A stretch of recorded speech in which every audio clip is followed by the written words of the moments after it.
Let's dive into the world of tabletop gaming and painting with the Tippy cast. From rolling dice to mastering brushstrokes, we're here to fuel your passion. Join us for insights, inspiration, and endless creativity. I'm Daz. And I'm Chris.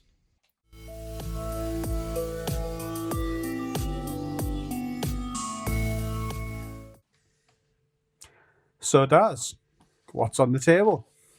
Well, Chris, I haven't got a great deal on the table at the minute. I'm trying to keep my space a little bit clutter free. At the moment, I'm still sort of getting through my half tilt craggy bottom goats and Merthyr with Scribbit.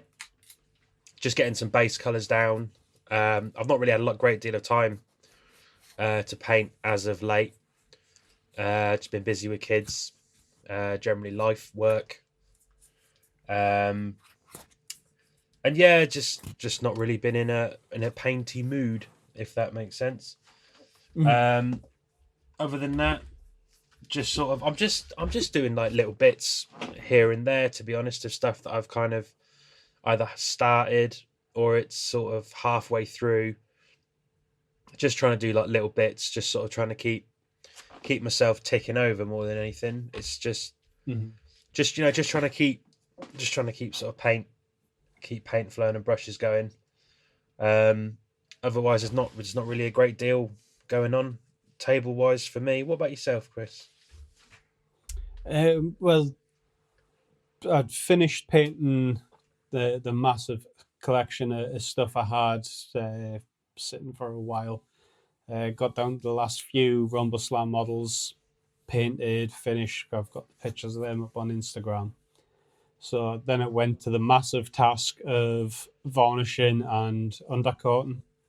So I got to about 150 models primed over last weekend. And then I lost count. It was just that much. And that was Rumble Slam, Half Tilt, and some Halfling Townsfolk from Max Mini. I'll be using them for Half Tilt and Rumble Slam crowd models. Nice. But at the minute, I'm focusing on the 10 jousters from the Half Tilt base box. That way we can finally get our playthrough started and done. Which was the Watch This Space. And if you haven't seen it already, Chris has done an unboxing video of Half Tilt, what was in the core box. And he's also just recently put up a video for painting black armor, or black metallic armor. So if you are interested in that, do check it out. Your Dark Knights, or your Black Knights, getting them kind of characters done. So do check that out if you are interested in that sort of thing. I'm sure he's going to pop a link somewhere. There'll be a link in descriptions and everything. So anything else, Chris, or is that just your lot? That's more. I mean, I just finished painting two of the models. I did Sir Rooksborough, got him finished today, and Sir Pigersman was for the video. But I've not done the shields because I'm waiting to do them for a video doing like freehand designing and stuff. I just like a really easy way of doing stuff. And well, speaking with what we've got on the table, I think that sort of leads us quite nicely into today's topic of painting paralysis. The overwhelming anxiety when you're looking at your to paint pile in procrastinating when it comes to sitting down to paint anything because you just don't know where to start. Yeah, I mean, I get that pretty bad because I've always got a load of stuff like primed. Because when I just prime with my airbrush, and I just like to make it worth getting it out and cleaning it all the time and stuff. I like to get a massive batch of things primed, so I can just put the airbrush away and not have to worry about it for a bit. And yeah, that grey pile, it's always looking at us because I just put them on my shelf above where I paint, and they just sit there staring at us. I mean, The I have the amount of same times issue. I've rearranged my drawer with all my paints in it. So I've got Citadel at one point, Cut Arms there, TT Combat, AK, Instar. Got them all nicely arranged. The amount of times I've resorted that out, just as like, right, I need to get this sorted. Rearrange my desk, just like, right, I need to have my brushes there, my water there, get my lamps here. And I always end up just swapping which side the lamps are on. And yeah, it's always just procrastination. I mean, for me personally, it's I buy things with the best intentions. I don't tend to buy things. So when I buy models, I kind of get stuck somewhere between, yeah, it looks really cool, but at the same time, I've like, do I have the patience to paint that? And Mm. do I have the time? So that's what tends to be when I buy models. So a lot of the models that I do have are very much um, things I know that I can paint well and have the time to paint. But then when it actually comes down to the time to paint, in reality, I don't actually get a lot of that time. Um, Mm. so I'm, a single full-time parent. I don't get a lot of time to myself to really just sort of sit down, put brush to mini and be able to just sit there and do it for however long I need. I don't really get that time, and when I do, I don't get a lot of it. It's not. I'm generally, by the time I actually get that time, I don't necessarily have the energy or the patience to then really give a model the sort of time it deserves, Mm. and then I end up getting frustrated because I don't have the time, and I get frustrated that it's looking at me. And then it kind of then you know puts me off painting, and I end up in this sort of vicious loop of knowing I need to paint to get things done because I want to get things done, Mm. and then it's kind of hard to explain. So I start sort of feeling like, oh look, I should do it, and then I'll go and sit down and do it, and then like because I'm not, in a sense, I'm always like I force myself to do it. I worry that I'm not enjoying it, and then I don't really want to put the Yeah. effort in, and then I don't really want to waste my time and energy on a model that and then it can turn out looking bad, and then it ends up being in its own vicious circle. Yeah, and that puts you off painting Yeah, things that you want to paint. and then, but I'll be honest, sometimes if I feel like I need to paint something because I've got a reason to paint it, Mm. like prime example of this, a couple of years ago, I was going to go when TT Combat had a Rumble Slam tournament at the London Grand Tournament. Mm. I had initially entered. Obviously, then COVID hit, didn't go ahead, got my money back. Um, but I painted up this team because I was like, oh, I need to do it. Because I want to take this team to this tournament. I'm going to need these models done. So because I had that reason to do it, I did manage to get them done, and it wasn't like a slapdash job. I still wanted to paint them quite well, Mm. um, but I had a reason to paint them, and that sort of did push me a little bit. But then I didn't have my fingers in a lot of pies. I think my biggest personal issue when I come when I get painting paralysis is if I've got too many things on the table going on at once. Mm. Like if I've got Carnival stuff, or if I've got some bolt action stuff and some Rumble Slam and if I've got too many different game systems to paint, it does kind of put me off. And if I see a Yeah. lot of it on my table, it does put me off because then it Mm. does make me feel a bit overwhelmed that I need to do it. Like a lot of the stuff that I have to paint or have, in my pile, a lot of it's away, so I can't see it. Yeah, because I find if I can see it, it will make me feel worse for not painting it. yeah. Like that's very much like similar with me. I've just got a load of models. Like I've got all those half tilt models, Hmm. but the ones I'm focusing on, I've moved them separately from all the like the expansions because I'm focusing on that core 10. So they're sat separate. I can just straight away they're on the bookshelf level with my painting desk rather than being above it. So it's just as soon as I've got one done, I can pull the next one over rather than having to like stand up and look through what I've got above Hmm. it. Then I've got the Rumble Slam models, which I've ended up putting them into uh, my case for them, and I've kept the character cards out, and they're just in a little stack. So I've arranged them in the order that I'm going to paint them. So when it comes to, I don't know, once I've got these initial 10 done, I'm going to do some some of the scenery, do like my new wrestling ring, Yeah. do the stands for the stadium. Going to do some crowd models as well, and I mean the ring and the stands they'll not take too long because they'll be airbrush. Uh, and it's the same color scheme between them, so I can just arrange it in what's going to be what color. Get that done, no problem. It's what I did with the main stadium section, and then it's just for the stands, just doing a little bit of wiring, which I can do that easy enough.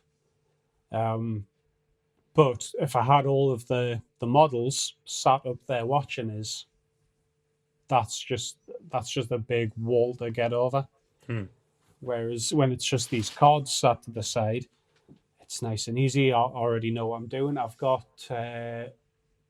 what's that? 4 Rumble Slam models sat on the shelf because I could do the majority of it with the airbrush. I've got Bait and Switch, the pieces of DA tag team, and the 2 models for is it Diodon? Is Oh, the blowfish? the pufferfish. Yeah. Can't remember his name, but I Um, know the model you're on about. Yeah. I'm sure Diodon or Diodon or something. Because that I hit that with the airbrush because it's quite like with all the spikes and stuff. It'll be a pain to do Hmm. by hand. So just airbrush that. I'm quite happy with how that's looking. I just need to do the detailing and like the trunks and on the face.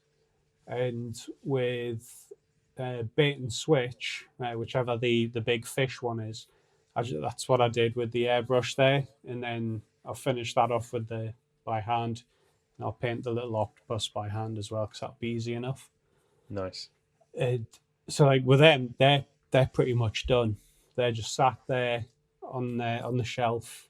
I can get to them as soon as I need it. As soon as I'm doing any of the colors, I can just get them down, start doing that, and that's a nice easy win right there. And I think that's important um, for anyone when you sort of get into that painting paralysis thing. Is I think painting is very much about momentum. That if you get one thing done, it's then going to push you to then do the next, get the next thing done, and get the next thing done. And I think for anyone personally, I mean, my dad's got the patience and concentration where he can just sit there and then he can bang out, like regiments of figures at a time, Mm-hmm. you know, and he can just do that. I don't have that sort of mental capacity to do that because I find that very overwhelming. Mm-hmm. Um, just because it's a lot, and I don't have a lot of time. I mean, he's semi-retired. He has most of the day to paint these figures. You know, Mm. I get like a few hours of an evening, and then it depends if how busy my day's been or whether I've got the energy or the mental energy to do it. Um, so yeah, I tend to paint things in smaller batches, just not as to not overwhelm myself. But I find, Mm. like anything, like even in sort of everyday life, it's going to sound a bit silly. Years ago, I say years ago now, probably about like 7 6 7 years ago now. When I was really Back struggling, in day. when I was really struggling with my mental health, and I was, you know, I was in a really deep dark hole of depression and things like that. And I saw something, and it was like, the first thing you can always says it's about picking up momentum, and it goes, the most important thing that you can do in the end of the day, the first thing you should do every day when you wake up, the first thing you have to do is you wake up is make your bed. Mhm. And it doesn't take much to do. And then you're like, boom, you've just done one thing, you've done a thing. And then it was from that point, when I was doing it, the sort of dopamine effect of getting a job done, then sort of push you to do something else, and then to do something else, and then to something else. And it's just sort of, well, the point I'm making is is getting something done, but not applying the pressure of your set to yourself. Cut yourself some Mhm. slack and apply. Just do something. That's why sometimes with me, like for example, with my half tilt stuff, like I'll do like the skin, or I'll do like, I'll do something on it Mhm. to sort of, to sort of, just to sort of, so like I am doing something on it, so I don't, I try not to feel that level of guilt about it. Yeah, it's there's a progression to it. It's like it's being worked on. And it's like, so people who've listened to this historically, and like Chris would be like generally doing something different every other time on a table, and then it's me is like, no, I'm still doing that. And it's just literally because I have two kids to look after, and then when they go to bed after that, I haven't really, sometimes I just haven't got the mental capacity, or to sort of sit there Mhm. and paint and have that level of focus, because a lot of it's just like I don't really want to half-ass it. I want to give it my full attention. I want it to sort of, you know be reflective of what I can do, rather than it someone look at it and going, oh, okay, well, you know especially from other things I've produced in my time. Mhm. you know I don't want people to just sort of look at it and just sort of be like, oh, okay, well, you just mailed that one in. And especially because I've spent money on it, it's, I want I want it to look the business. Yeah, yeah. When you spend good money on it, you want it to look good. Well, yeah, definitely. It's like I can't batch paint. I've tried plenty of times before, even with the Fallout models I was doing a few weeks back. A lot of that was basically batch painting Mm, stuff using the same colors on across a lot of different models, even though they're not like rank and file. mm, They It's still like everyone who's got green, they're gonna get the green on now. Everything here, and it takes forever. Like I like to get a good hit of dopamine from it where it's like that model's completed. Yes. Or everything's blocked in on there, it just needs its highlights and then that one's complete.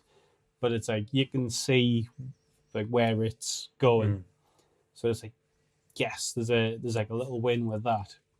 Put that to the side to finish later. And when it comes to like my 40k models, my Necrons, my Space Marines, I mean the majority of them aren't painted because it's you're just painting the same thing over and over. And I'll have YouTube on, or I'll have an audiobook playing or something, but I just get bored, and it's just like a never ending, yeah. just a never-ending horde of the same color, the same techniques going all the time. So even if I break it down into like squads of like 5 or something like that, there's only so much Necron painting you can do. And I And think I mean, it's that's a shame. I really enjoy painting the Necrons. I just don't like batch painting. and I think that's something to be said about. I think in a sense adds to that painting paralysis in that you're not giving your if you don't give yourself that variety, you are going to get bored. And I think Mhm. I think there's got to be a level of stimulation as well. And I mean, pain and paralysis will come to different people for different reasons. Me personally, as I said, it's a vicious cycle for me where it's like I know I need to do it, but then I don't want to not do it, and then or I don't want to do it. I don't want to do it poorly, um, and then I end up getting in that cycle where it's like, well, and then I end up feeling guilty about it, or I then start to feel a bit overwhelmed by what I've got, Mhm. and then and then I'll sort of I'll reach a place where I'll sort of feel okay, and then I'll start doing it, and then I'll get back into it, and it is a cycle, and it is something that it's probably very heavily linked to my own mental problems. But last year I started painting a bust because I mean I've I've bought a bunch of things that I was gonna like do just to break it up what I'm painting.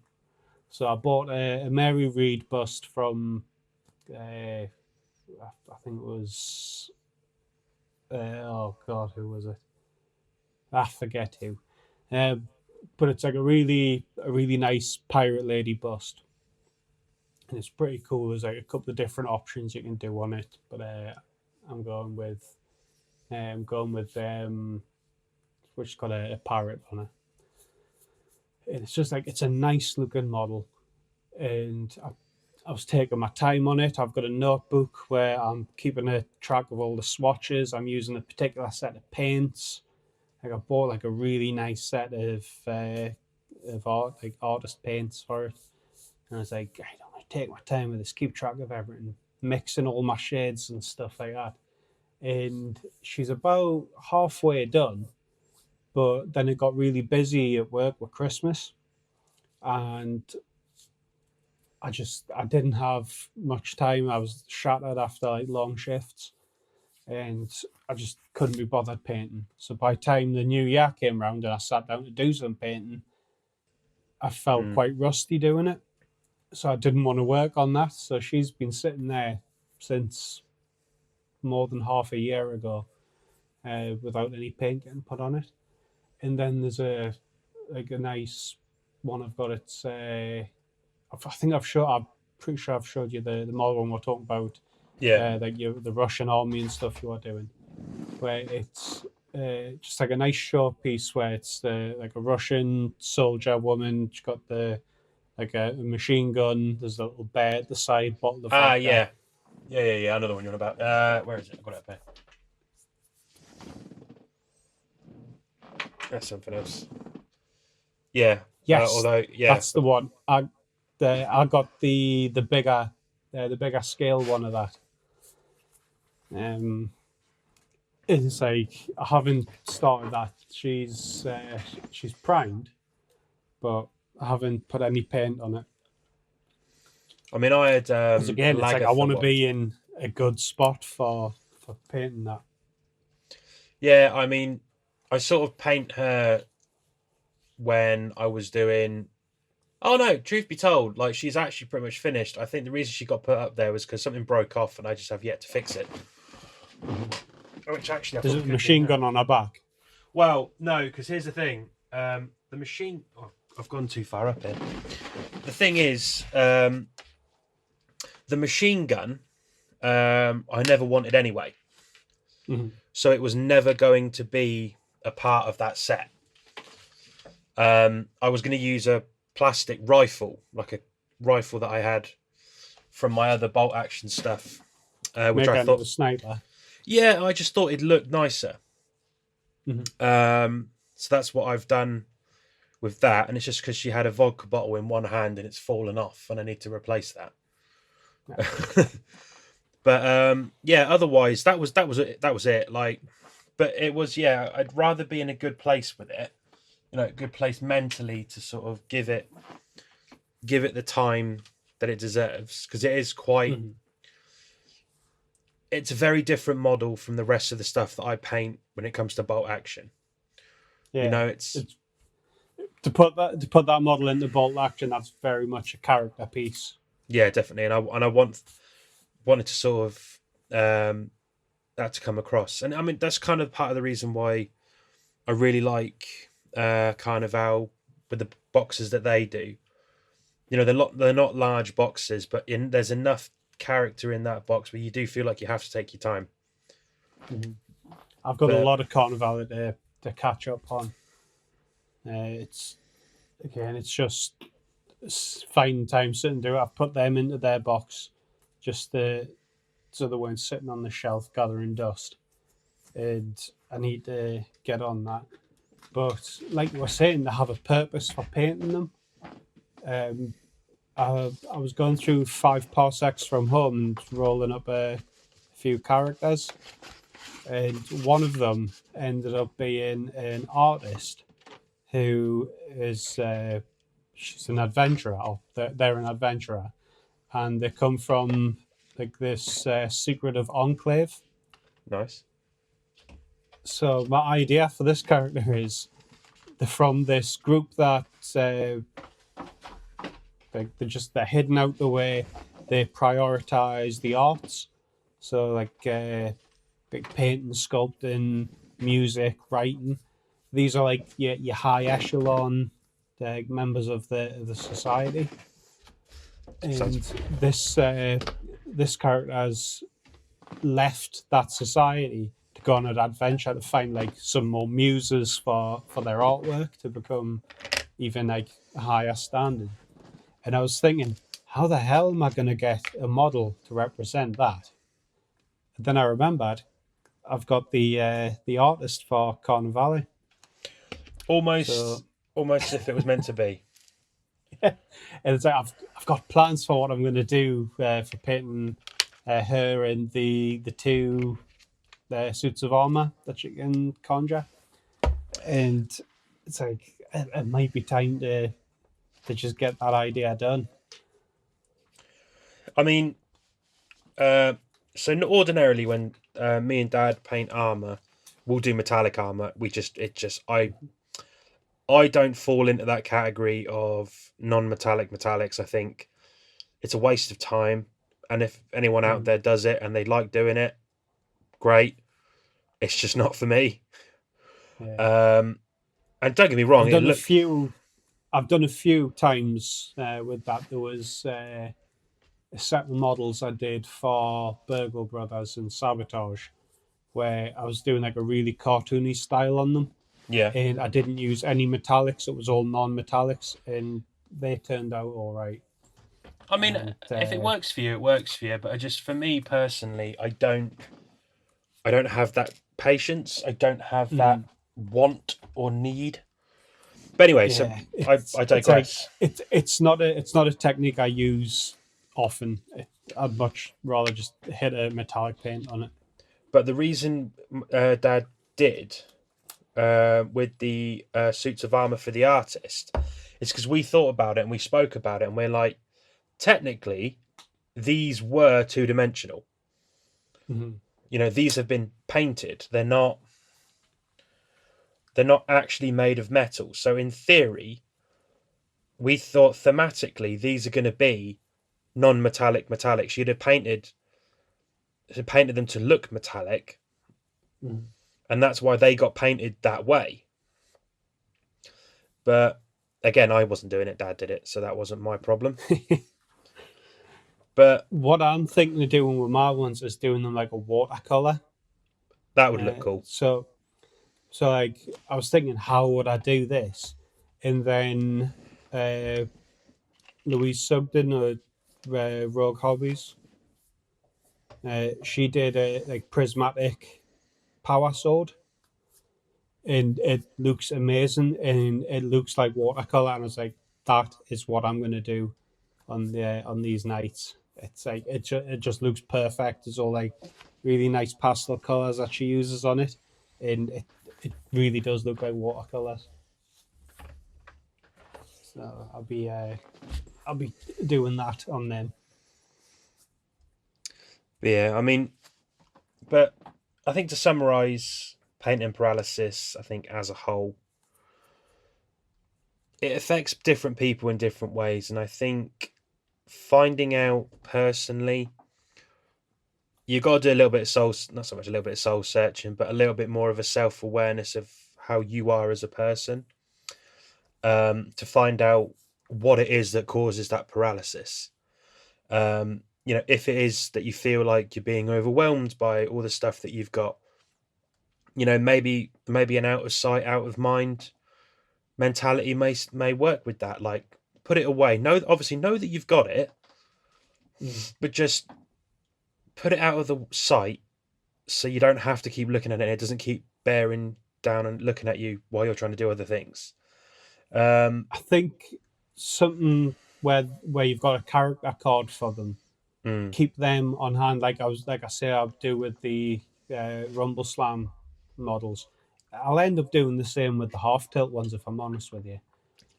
But like having just go through, arrange it in the order that you want to paint it, mm. and just get the models out the way, and you've just got them that you can go through at hand.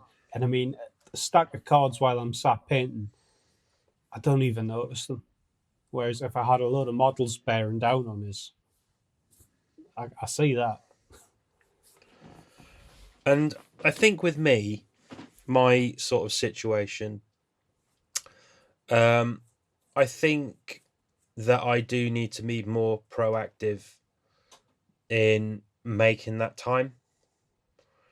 And I think when it comes for me buying miniatures, I think I have to be more realistic with myself in saying that, like, you know, one, are these an urgent need to get?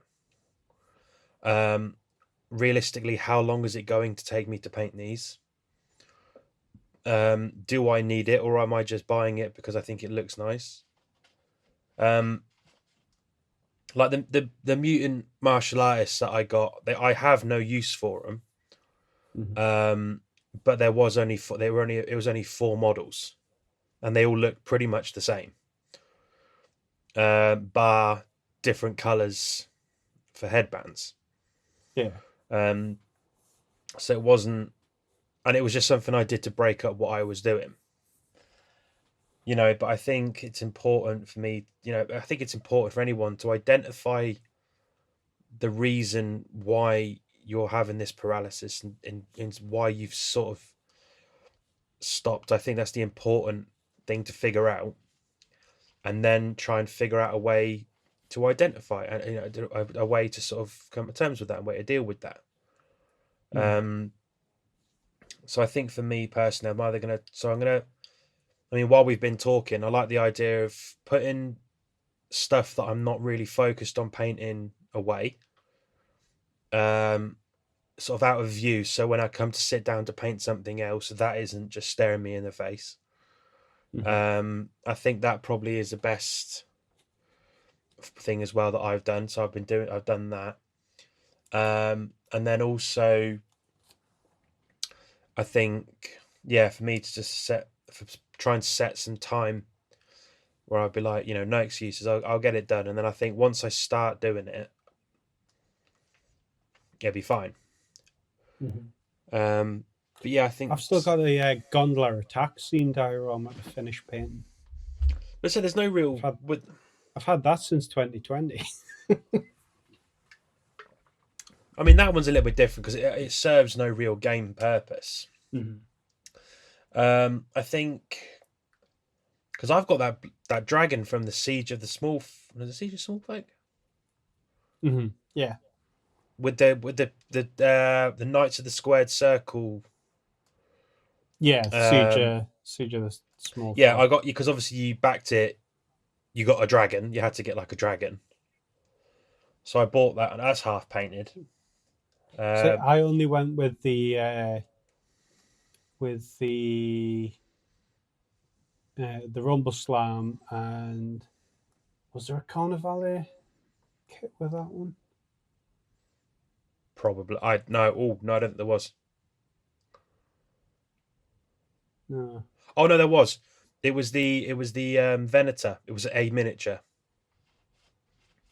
Is that the one where she's sitting on the Rashard? No, no, no. The other one. She had like a sword over her shoulder. That was the one that came with Yes, that. and she's in a story in Blood on the Water. Yeah, that's the one that Yeah, came with that Kickstarter. Was I painted that? Painted the yeah. Knights of the Squared Circle, assembled the dragon. The dragon's kind of like half. Basically, I'll show you. So obviously, for people listening to this, you're not going to see what I'm doing, but you can see like sort of like the front half of it Mhm. is all like painted and stuff. You can sort of see the front half of it underneath, Yeah. and then you sort of get to the back and the wings and stuff like that, and it's Wings, the sort of tail. yeah, and then it sort of dips off, and that's been sat on my little desk for a while.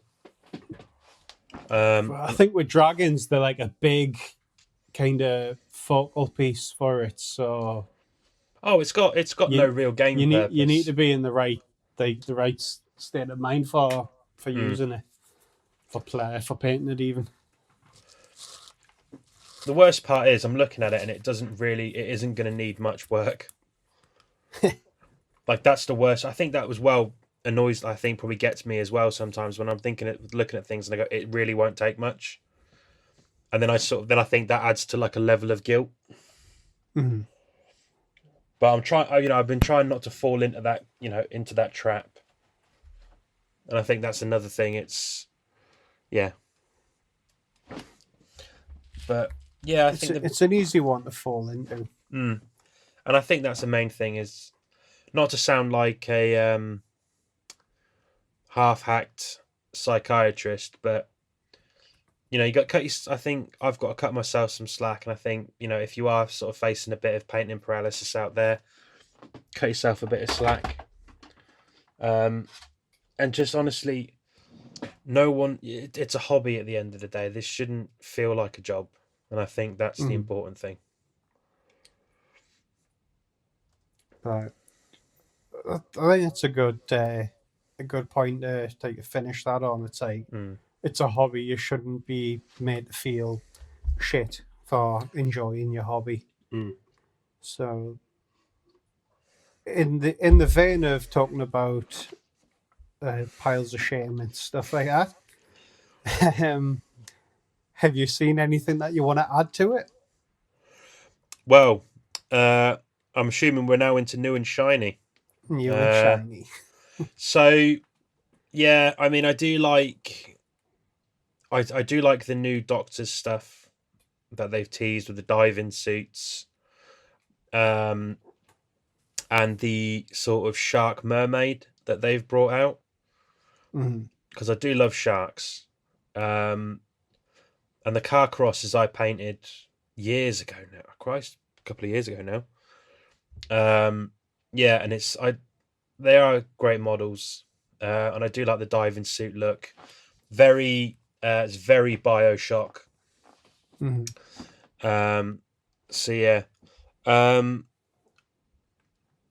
now, I and again I think this is just I'm gonna throw this out there for a little bit of disgusting speculation.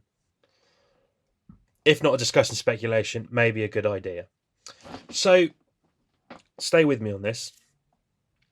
You had the Escape from San Canciano set, right? Mhm. Which was a small entry level game.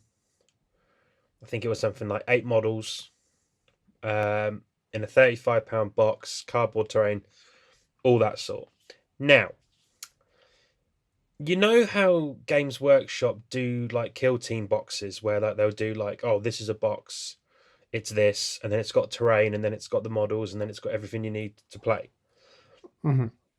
I don't know if you remember when TT Combat were teasing the new Carnival models, the Doctors and the Richard stuff. They had it.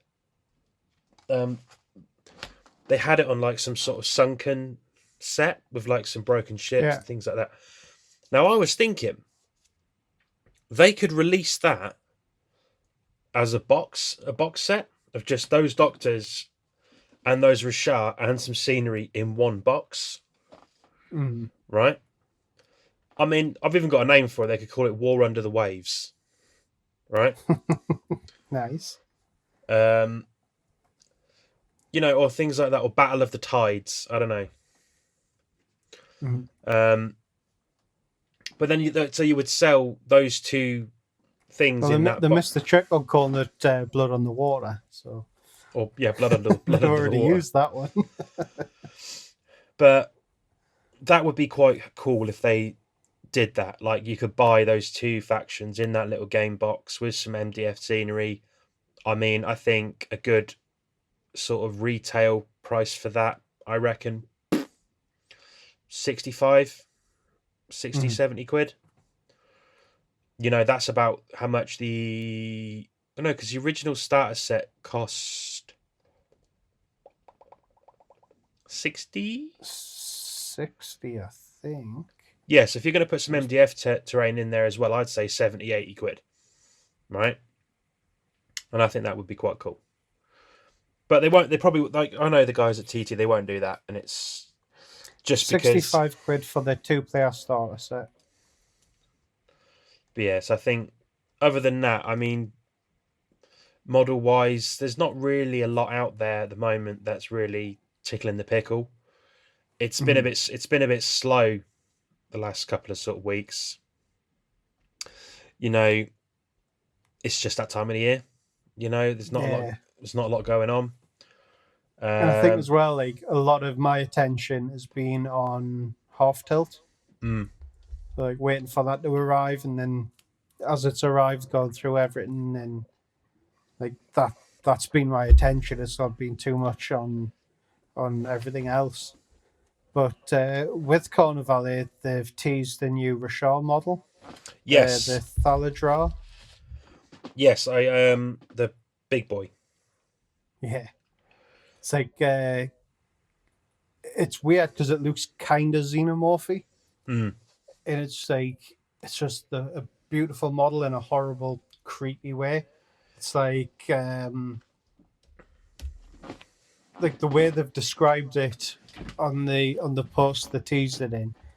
It's like a living battering ram. They just the Rashal just send that straight in there to just destroy everything in its path. yeah. And it's just a Um, really cool looking model. I mean, I've got because obviously being an agent, I do have an earlier access to its character card. Mhm. Um, and say it does look very cool. It's on a 50 mil base, so it's on quite a big base. Mhm. I did see a model of it at the UKG. I think I sent you a picture of it. Um, I think you did, yeah. At that along, point, I don't think I even really clocked it because I hadn't seen any of the other photos of it.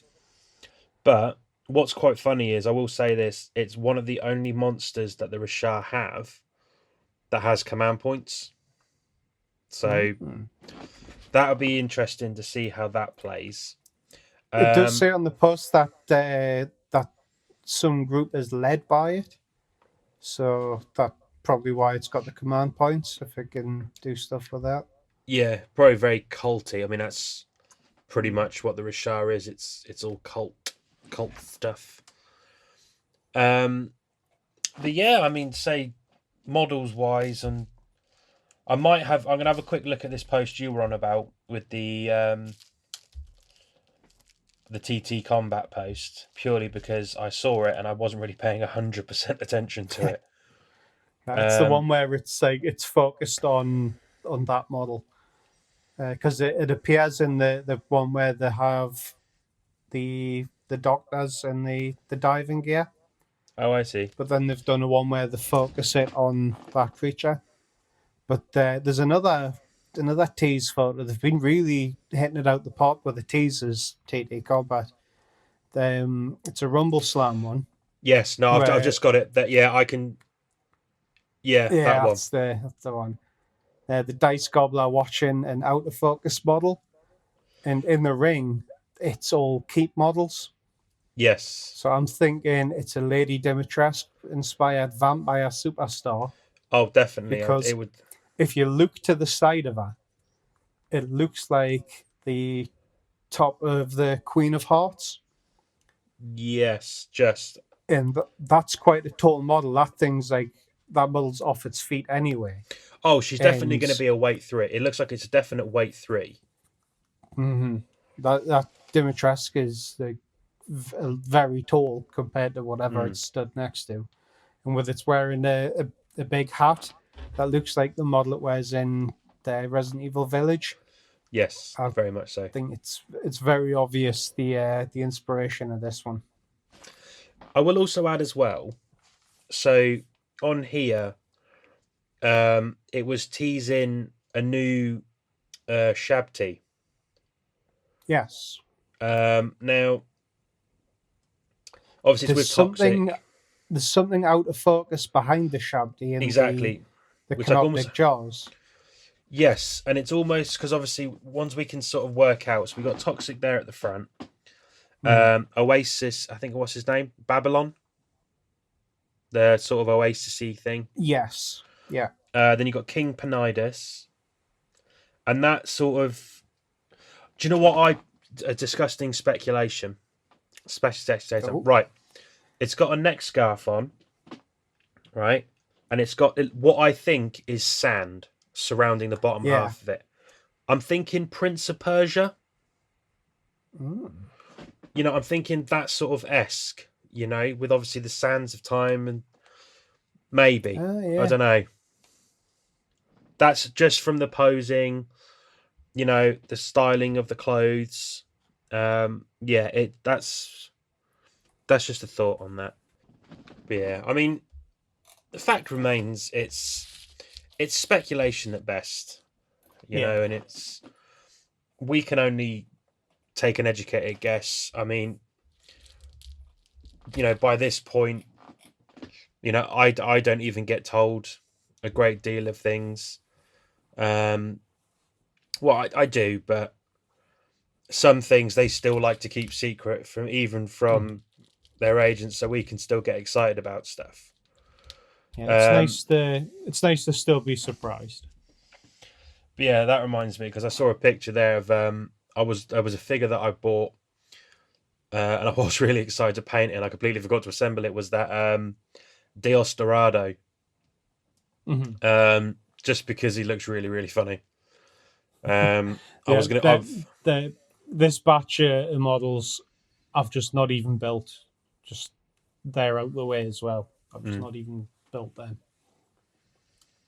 But as I see here on with Chris's notes, this is kind of funny because I know what Chris is going to talk about a solo RPG called 5 Parsecs from Home. And the reason I mention it is because I bought it for him when I was at the expo.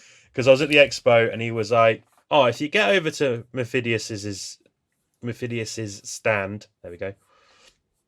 Could you have a look for it?" And I was like, "Yeah, it's fine. I'll wander over there."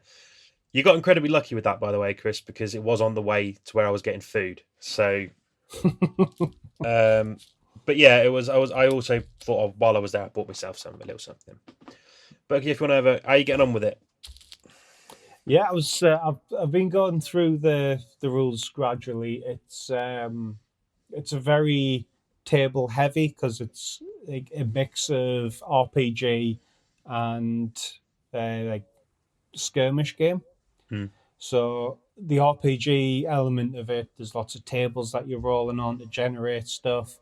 You're generating your missions through tables, and then you actually play the mission out on the tabletop. And you generate your crew.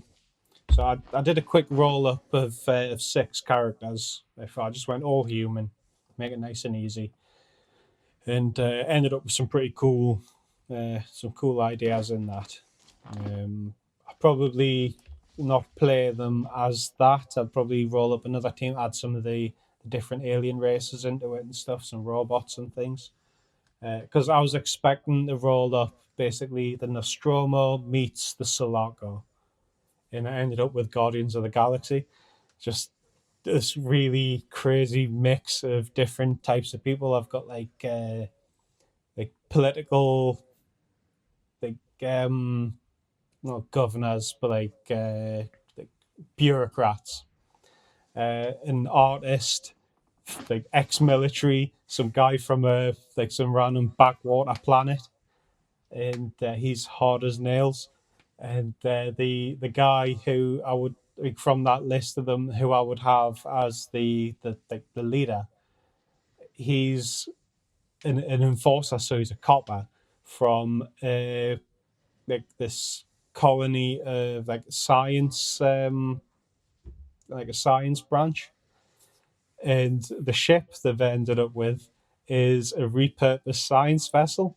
So it's like, okay, well, this guy's in charge. He's the copper, and he's been given a repurposed science vessel from his planet to to go and do. I don't know. Maybe they've been robbed of some like vital black project, and he's been sent out. He's been given a blank check to get a crew together and go and hunt them down. So like the way it's setting your crew, it is very much that. It's you get your bare bones of it there. You create your story around that, and no, I'm looking forward to giving it a good go Cool. and see how that all works out. Think of it as Necromunda if it was a good RPG experience. That is quite a hard imagine. Think of it I, Necromunda but good. ah. But no, I think that, funnily enough, I think that would lend itself quite well to a tabletop RPG, Necromunda, funnily enough. I mean, they did a video game about it, didn't they? Where like you were in Necromunda and you were an assassin, or like some Yeah, sort of there's hired two of gun. them. There was hired gun, and there was Underhive Wars, Yeah, something like that. which was more like your XCOM sort of Yeah. turn-based thing, which is Either all way, right. yeah, it was all right. But Then there's this is not a test by Blackside Studio, which is going pre-order. By the time this podcast goes live, it will be in its pre-order stage. So it's a skirmish game set in the post-apocalypse, and there's some pretty cool-looking models. I mean, I like mhm. Blackside Studios models. They do really nice designs of them.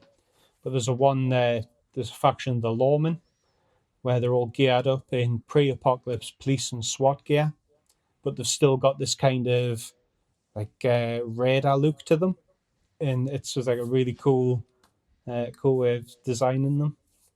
And that's going to be going through the backroom events that Blackside Studios does, which is kind of like a crowdfunder. And with this one, you stretch goals are unlocked through the number of books that are sold. Whereas Don't Look Back was a backroom one they did, and that was based on like money for unlocking stretch goals. So different games to do different ways of unlocking stuff. I mean, I have to have a look at that because I keep meaning to get the new Black Site Studios Don't Look Back core book. Mm-hmm. I do keep meaning to get that, but it's that whole it's a shipping charge thing. Yeah, That's what puts me off. I might yeah, have it's to. sold out on Spectre Miniatures at the minute. That rule book. Mm, They've got Demon Ship. They've got the Hametsu rule book. I might give that a crack as well. I mean, again, we've just literally been talking about like not painting things, and then now we're looking at other things that we want to buy. Yeah, But they've started getting some of the model range in as well on Spectre Miniatures. oh, So what that's for? handy for us in the UK. They've not got the full range, Oh, what's that but for? Was that for that? there is stuff there. What? They've got stuff for Luna. They've got stuff for Don't Look Back at the minute. Well, if you are interested in that, pop a link. I'm sure Chris will put a link for that. What we've spoken about.